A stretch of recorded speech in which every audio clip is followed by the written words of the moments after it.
Olá pessoal, estamos aqui para comentar mais alguns fatos, né, que estão acontecendo no dia a dia, enfocando pensadores, principalmente da área de sociologia e filosofia. E aí, antes de começar essa aula, eu queria que vocês ouvissem essa música. Out of the ruins, out from the wreckage, can't make the same mistake this time.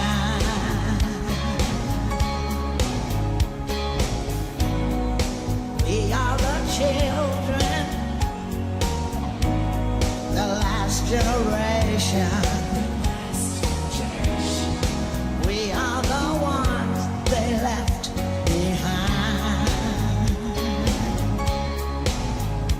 And I wonder when we are ever gonna change. Living under the fear till nothing else remains. We don't need another hero. We don't need to know the way home. All we want is like the young Thunderdome.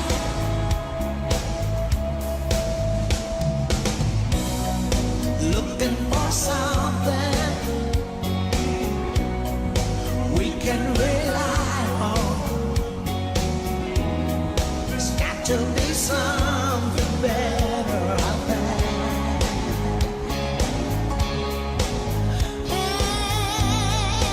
Love and compassion,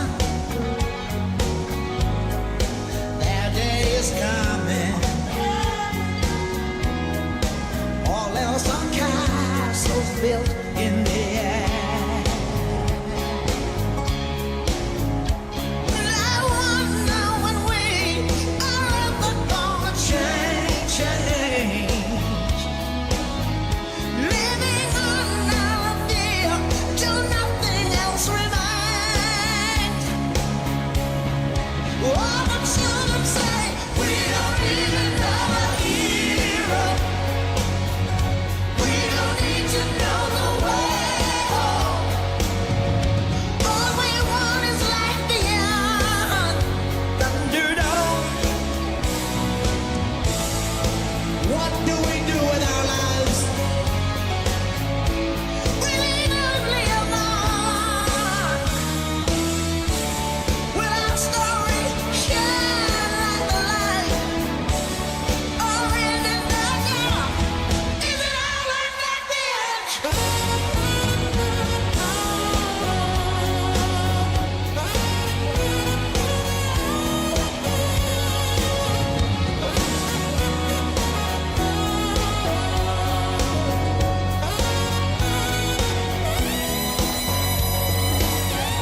We don't need another hero.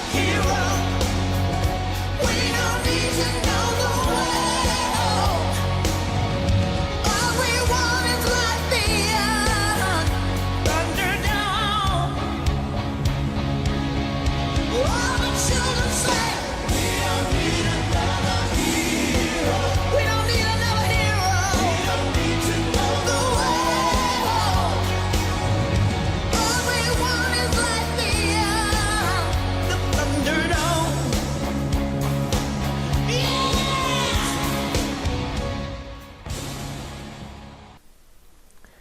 Bom, essa música que vocês acabaram de ouvir, né, ela refere-se a Mad Max, né? É um filme australiano lançado em 1979, estrelado por Mel Gibson e dirigido por George Miller, né? É um filme de ação com uma narrativa baseada no gênero faroeste e elementos de ficção científica. Ele só foi lançado na América do Norte em 1980 e ainda mais tarde na Europa. Mad Max ele tornou-se um símbolo de sucesso, bilheteria e crítica.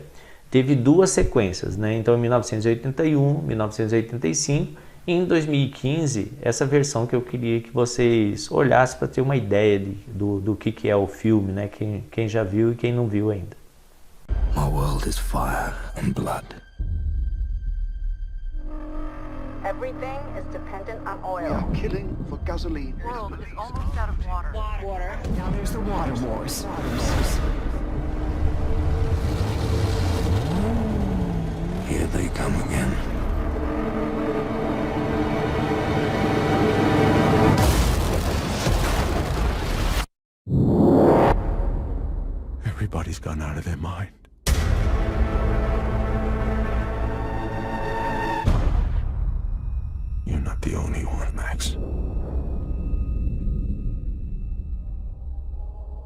Out here, everything hurts. You want to get through this? Do as I say. Now pick up what you can and run.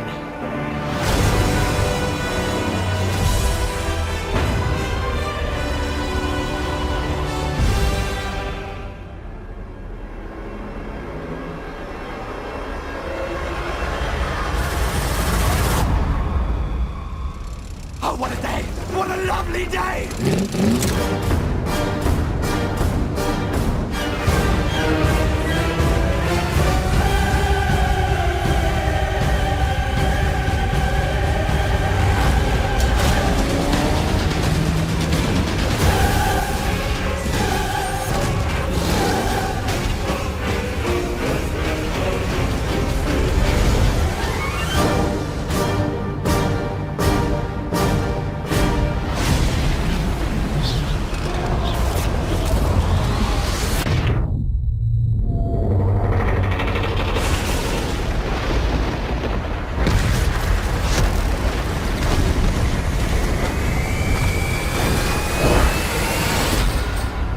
Hey, what's your name?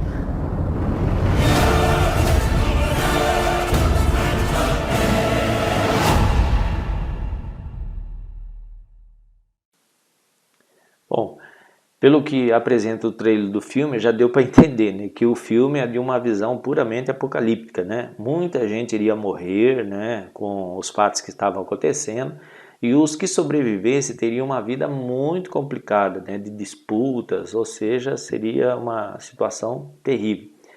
Eu mostrei o filme e estou fazendo essa tradução danada para poder entender, né, e fazer essa reflexão. É diferente do que está ocorrendo hoje com o Covid-19? Ou seja, será que a gente não está tendo uma visão apocalíptica, né, do Covid-19? Né? Não estou falando que é certo, não estou falando que é errado, não queria entrar nessa polêmica. Né? Estou falando que foi uma visão bastante divulgada, né, no final dos anos 80, início dos anos 90. O negócio foi tão sério, né, que eu queria mostrar isso aqui para vocês. Na época dos filmes, tais visões do mundo influenciaram tanto que a Assembleia Geral das Nações Unidas, através da Resolução 47-193, de 21 de fevereiro de 1993, no início dos anos 90, ela acabou declarando todo dia 22 de março de cada ano como sendo o Dia Mundial das Águas, né, para ser observado a partir de 93. E aí, esse final de semana, a gente teve 22 de março, né, que é o Dia Mundial da Água. E aí, em 22 de março de 2018, né, a Assembleia das Nações Unidas, ela proclamou a década 2018 até 2028, a gente está dentro dela, né, como década internacional para a ação água como desenvolvimento sustentável. E eu queria apresentar, na época, né, eles inclusive fizeram um videozinho, né, para tentar esclarecer sobre a importância disso e assim por diante. É o videozinho que eu vou mostrar para vocês agora.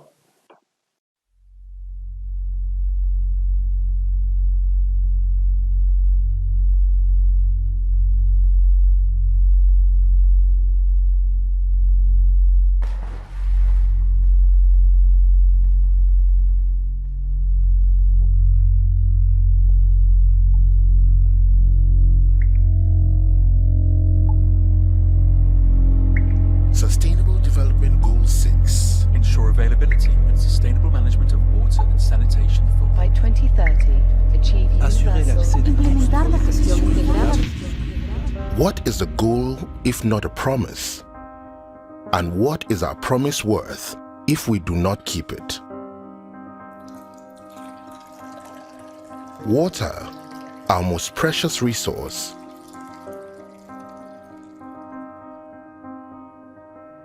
Only 0.5% of the Earth's water is readily available for human consumption. Yet we live in a world of unquenchable thirst, where every nation must drink from the same well. Today, 40% of the world's people are affected by water scarcity. Climate change, one of the greatest challenges of our time, is accelerating catastrophic water events at an unprecedented rate. Shocks of drought and deluge unleash their devastation. While population growth increases demand for water, food, and energy, rivers dry up and no longer reach the sea. Today, our promise is at risk. We, as the heads of state and government of the High-Level Panel on Water, have 3 calls to action. Turn it off, turn it on, turn it off. The first, turn off our denial of a global water crisis. Turn off that faucet and turn off the waste. Turn off pollution and destruction of our watersheds. Turn off the bacteria that harm our children. Turn off the path to fetching water. Turn to a path to education. Next, we need to turn it on. Turn on solutions. Turn on ideas. Turn on innovation. Turn on investments in infrastructure, sanitation, ecosystems management, and resilience. Turn on our political will to make the hard decisions about how we understand, value, and manage water. Turn up the urgency. Turn up the volume on the water dialogue. Turn up the intensity to keep our water promises. Turn up the heat on those who misuse water. Turn up the funding to finance universal access to water. Turn up the value we place on water. This is our defining moment. Water has forced itself to center stage. The UN Water Action Decade has begun. The world urgently needs us to keep our promise. We must all take action. Do you value water? Then join us. Turn it off, turn it on, turn it up.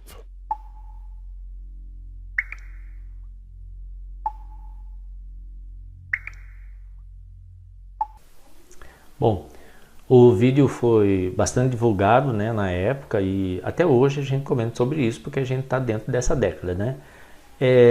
Entre as preocupações existiria, né, da ONU na época, existiria a possibilidade de surgirem conflitos por causa da água.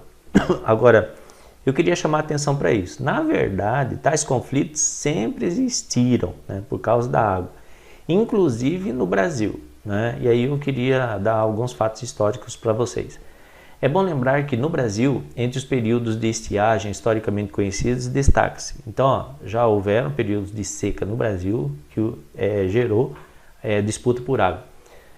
Um dos mais antigos, né, registrado, é de 1877 a 1879. É a seca que atingiu todo o Nordeste, né, mais especialmente o Ceará, causando a morte de 500 mil pessoas. O fenômeno também gerou uma grande imigração. 120 mil nordestinos, né, fugiram para a Amazônia e 68 mil partiram para outros estados brasileiros, principalmente região sudeste. O governante na época, o imperador Dom Pedro II, visitou o Nordeste e prometeu vender até a última joia da coroa para amenizar o problema, né? A sua esposa na época, né, a imperatriz, né, Teresa Cristina, aprovou a ideia, né?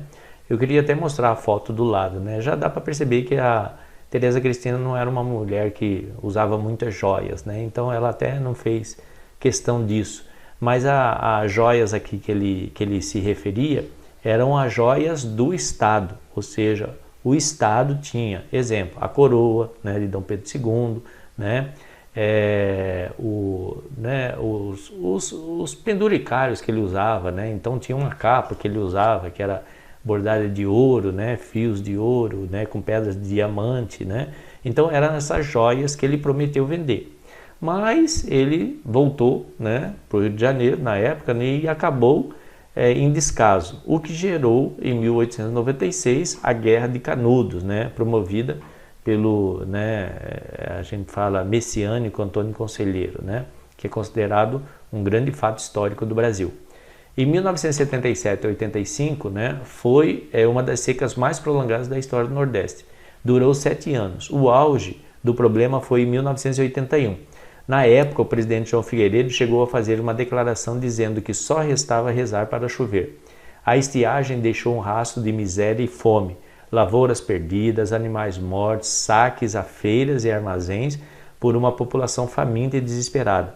No período, 3,5 milhões de pessoas morreram, a maioria crianças sofrendo de desnutrição. Porém, em 1985, a chuva chegou arrasando e, diante do descaso do governo, artistas resolveram fazer uma campanha. Eu queria mostrar porque foi um fato interessante, né? 79 a 85 não choveu nada, e aí um monte de gente morrendo de seca, morrendo de fome. Em 85 deu uma chuva, né, que arrasou a região.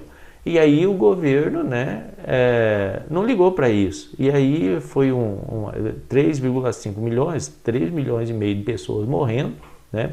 Os artistas resolveram fazer essa campanha que eu vou mostrar para vocês, que na época foi bastante comentada, né?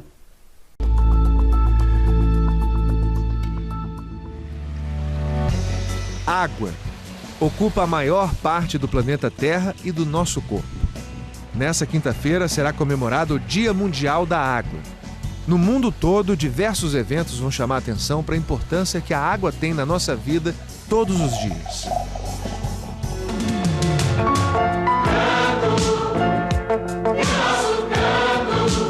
O Fantástico lembra agora um dos maiores encontros da música brasileira realizado há 33 anos.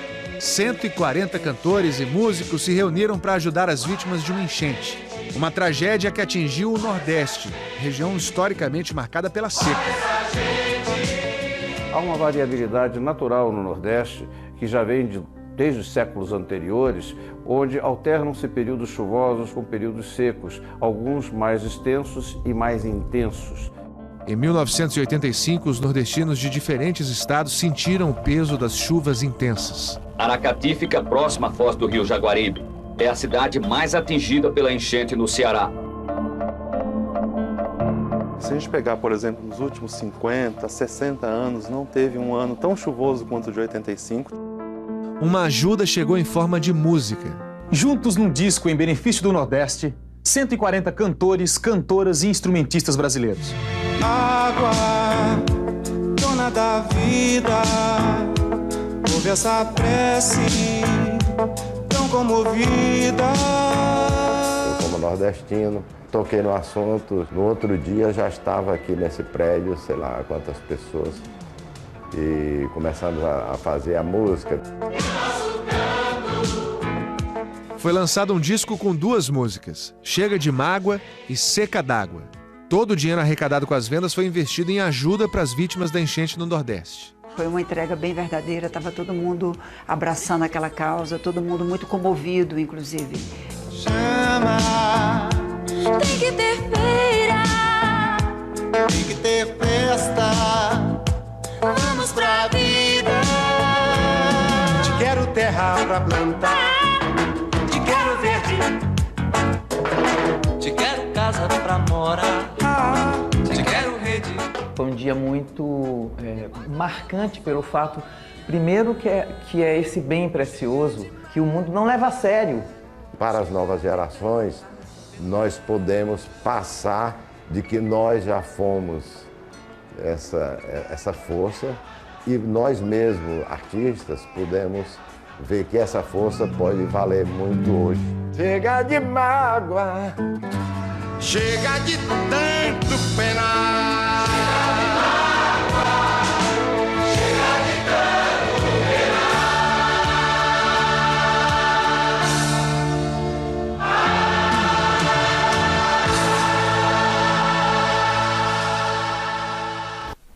Bom, eu queria destacar para vocês, né, foi um momento de crise apocalíptica do Brasil e houve essa solidariedade, né, foi bastante interessante o que aconteceu na época. Em vez de ficar falando, né, debatendo ideias, vamos colocar em prática. E os artistas fizeram isso e deram um exemplo de solidariedade.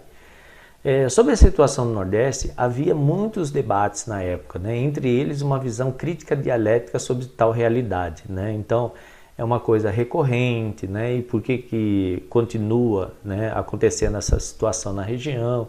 Existe manipulação política ou não? E aí eu queria chamar a atenção sobre isso, né? Uma visão crítica dialética. Isso é uma corrente da sociologia. Tal corrente crítica dialética é atribuída a Karl Marx, que ao final das teses, né, contra Feuerbach, né, em 1845, ele escreveu sua célebre frase. Esse aqui está no livro dele, né? os filósofos se limitaram a interpretar o mundo de várias formas. Cabe transformá-lo. Daí a importância do seu método crítico dialético, né? Então a ideia não é só ficar criticando, não é só ficar dialogando, é partir para a ação, né? E aí ele quis fazer um comentário em relação a isso, né? E aí acabou ficando famoso, né, essa visão dele. Para um dos filósofos mais influentes na carreira de Marx, que foi Hegel, dialética é uma forma de pensar a realidade em constante mudança por meio de termos contrários que dão origem a um terceiro, né, que os concilia. A originalidade de Hegel foi fazer desta lógica dialética uma lógica do ser, isto é, que rege o próprio modo de ser das coisas que, para ele, é um perpétuo vir a ser, um realizar-se contínuo. Assim, também a própria história em que o Estado moderno seria a síntese de interesses em conflito entre família e sociedade civil, segundo Hegel. Então, aquilo que eu comentei lá em cima, né, contrários que dão origem a um terceiro, que os concilia, né? Então, a dialética de Hegel é famosa, né? Tese, antítese, e aí esse terceiro elemento seria a síntese, né? E aí Hegel, ele balizou, né? Todo conhecimento humano passou a ser balizado com isso. A dialética se dá em plano mental. Segundo Hegel, é assim, tudo ocorre antes em nível mental, de ideias, somente depois em nível material. A gente pensa para depois agir, né? Então a gente debate, dialética, e depois você faz alguma coisa, certo? Essa é a ideia de Hegel. Bom, mas para Marx, né, não é a consciência que determina a vida, mas a vida que determina a consciência, né? Essa é uma frase famosa do materialismo histórico dialético. É o agir que determina o pensar, né? A gente age e depois pensa, né? E aí eu queria fazer um quadro, um paralelo em relação a isso. Então, a dialética idealista, que é baseada nas ideias de Hegel, e a dialética materialista, que é baseada em Karl Marx. A dialética idealista de Hegel, a dinâmica da dialética se dá em plano mental. Então, tudo ocorre antes em nível mental, de ideias, ou seja, as pessoas pensam, e somente depois em nível material, depois as pessoas agem. Para Marx, é o inverso disso. Ele fala que Hegel, ele inverteu as coisas, né? Aí ele inverte. A dinâmica da dialética se dá em plano material. Tudo ocorre antes em nível material, histórico, e somente depois em nível mental, né? Então, tá vendo? O conflito aqui é pensar e agir. A gente deve pensar primeiro para depois agir, ou deve começar a agir para depois pensar, que é a proposta, né, de Karl Marx. Bom, Marx achava que a dialética de Hegel estava de cabeça para baixo e era preciso corrigi-la, né? Agora tem gente que fala que Karl Marx inverteu. Isso porque Hegel, grosso modo, era idealista, isto é, via a razão como determinante da realidade objetiva, enquanto Marx era materialista e pensava justamente o contrário, que era o mundo material que condicionava a ideia que faríamos dele. Por isso, ele desenvolveu uma interpretação que ficou conhecida como materialismo dialético. Na dialética marxista, materialista e não idealista, a burguesia seria a tese, o proletariado sua antítese. Essa dialética produziria as crises do capitalismo. A análise do capitalismo é feita no livro O Capital. Então, o livro Capital, Marx leva muito tempo para escrever, inclusive ele publicou, na verdade, só o volume 1. Os outros volumes, quem publicou foram seguidores dele, né? E aí no livro do Capital ele fica tecendo, né, considerações e analisando o capitalismo para demonstrar como o capitalismo é um sistema de crise constante. Agora, a crise do capitalismo geraria uma sociedade sem classes, o comunismo, que é proposta no famoso Manifesto do Partido Comunista. Então, a ideia de um mundo igualitário, a ideia, né, de uma fase de implantação, né, de ideias socialistas para depois chegar no comunismo, isso aí está no Manifesto do Partido Comunista. No livro, né, Capital, não. Por isso que chama O Capital. A ideia de Marx nesse livro é criticar e entender a estrutura do capitalismo e por que ele seria um sistema socioeconômico fadado ao fracasso, certo? Agora, É interessante destacar que o marxismo se polemizou por Marx acreditar que tal síntese ocorreria pela revolta violenta do proletariado. Então, para Marx, né, burguesia versus proletariado, aí a síntese disso, então, tese, antítese, a síntese seria a revolta violenta do proletariado e a revolução. Porém, conduzida por um grupo de esclarecidos que transformariam a infraestrutura, que é o modo de produção, para mudar a superestrutura, que era o modo de pensar. Então, aqui vem a ideia, né? Infraestrutura é o modo de produção, supraestrutura é o modo de pensar. Para Hegel, a supraestrutura, ela determina a infraestrutura. Para Karl Marx, não. Daí a importância da revolução, ou seja, mudar o modo de produção para que isso influencie as pessoas a pensar diferente, né? Então, Marx acreditava que era urgente mudar a forma de produção, ou seja, o modo de produção. Eu queria mostrar uma questão que caiu na UEM em 2015 para a gente visualizar um pouquinho como que isso é cobrado, né? Então, ó, sucesso no atual mercado editorial, o livro Capital do século XXI, do francês Thomas Piketty, ficou conhecido por defender a tese de que a desigualdade aumentou nas últimas décadas, produzindo números próximos aos verificados no século XIX.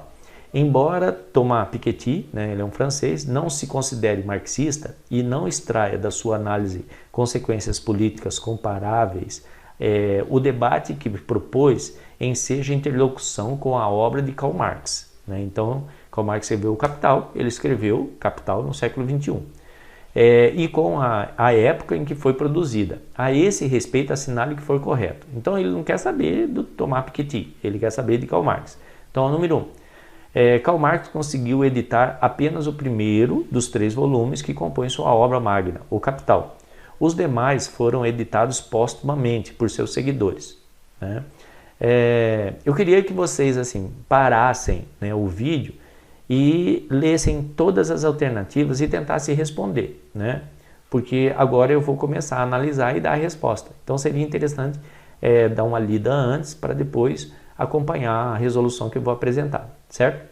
Então, pronto, já leram, tentaram responder, né? Então vamos lá.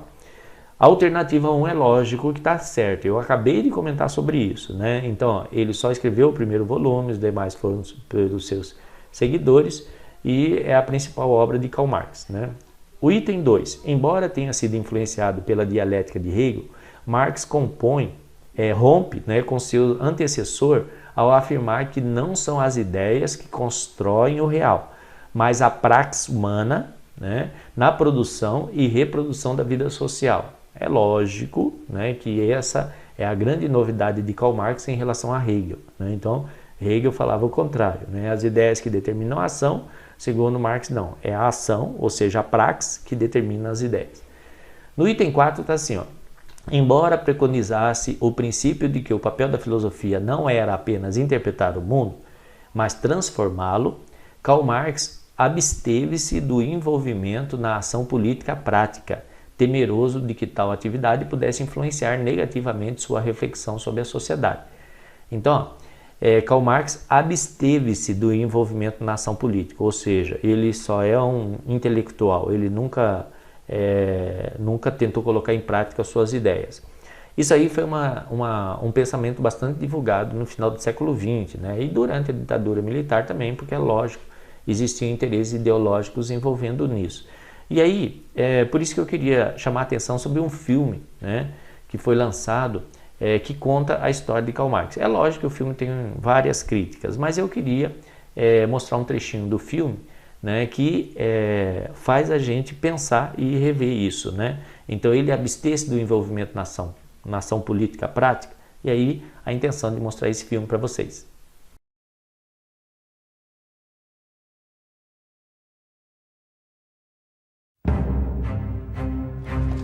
Karl, darf ich vorstellen? Friedrich Engels. Ich habe noch nie etwas gelesen, was so präzise und so einnehmend gewesen wäre. Und Sie sind der größte materialistische Denker unserer Zeit. Sie sind ein Genie. Sie kennen sowohl die Ärmsten der Armen als auch die einflussreichsten Kreise der Bourgeoisie wie Ihre Westentasche. Wie machen Sie das? Well, here's a worker's hand, see? So be gone. What if I'd rather stay? Je ne vois pas cela. Dein Name in Verbindung steht mit einem Mars. Le bourgeois aime parler de la liberté, mais cette liberté est que pour eux, pas pour vous. Vous le sentez dans votre chair chaque jour. Mr. Naylor owns foundries in Leeds. He employs many workers, including children. That's what society does. Society is not you. On les assassine! L'égalité, la sécurité de chacun n'affecte pas celle de tous. Ce sont des abstractions, non? Ce sont des droits. Vive l'anarchie! Je crois, jeune homme, que vous aimez la bagarre ou en tout cas la dispute. Dites la contradiction. Pour les têtes qui pensent vraiment et pour les esprits libres. On n'a pas fait que boire cette nuit. On va publier un ouvrage. Du hättest das Programm schon vor einer Woche liefern sollen. Ein Problem zu ernähren! Ein Problem, das du nicht hast! Il n'y a pas de bonheur sans révolte. Et j'espère le voir bientôt craquer ce vieux monde. À nous trois, nous allons le soulever, ce vieux monde. Peut-être il nous faudra être un peu plus que trois. The League needs real men, not eggheads, trying to tell it what to do and think. Yes, but you want to spread your ideas, so test us.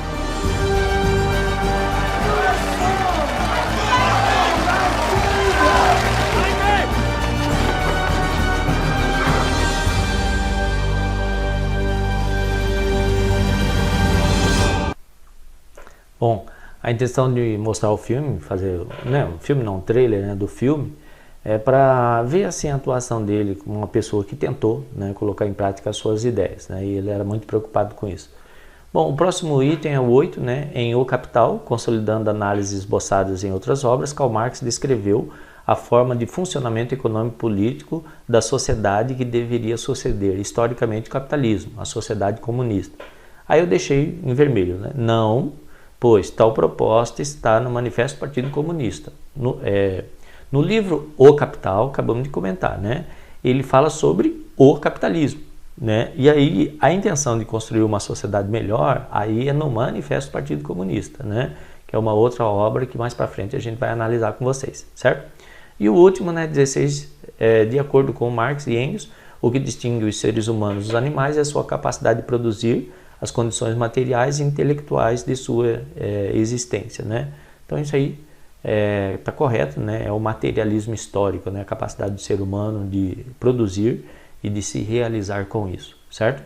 Pronto.